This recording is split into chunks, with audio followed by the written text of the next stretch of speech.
The radio started talking at 2:17 a.m., not playing music. Talking. Ethan lived alone in a small farmhouse outside town. The nearest neighbor was almost a mile away, and at night the silence was so complete he could hear mice moving in the walls. One night, he woke to a man's voice coming from the old radio on his dresser.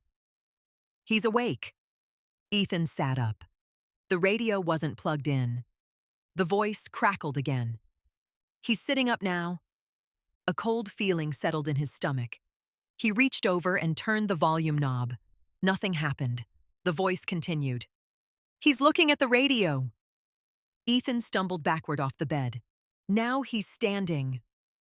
The radio hissed. "Don't look behind you." Ethan froze. The room was silent except for the faint static. Then the voice whispered, "Because she's standing there." Every hair on his body stood up.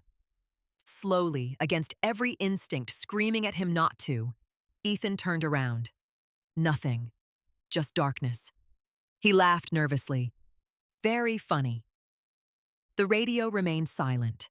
After a few minutes, he convinced himself it was some kind of dream. He plugged the radio in, set it on the dresser, and went back to sleep. At 2:17 a.m. the next night, the radio clicked on again. He plugged it in.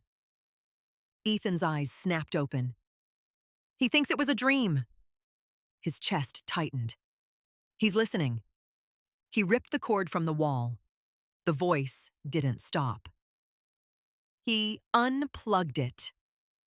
Static crackled. She moved closer. Ethan ran from the room and spent the rest of the night in his truck. The next morning, he searched the house. Nothing.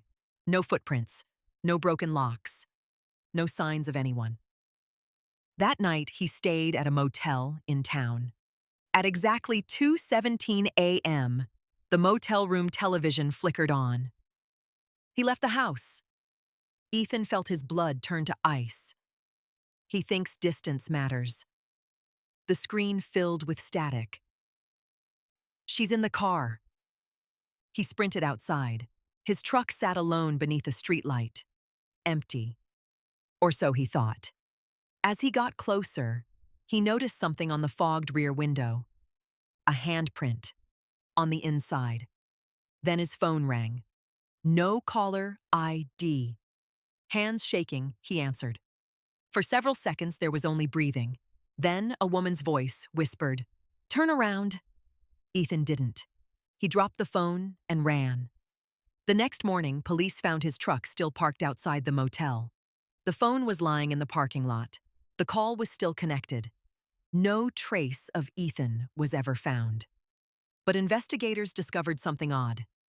Every night afterward, at exactly 2:17 a.m., the radio in Ethan's farmhouse would turn itself on.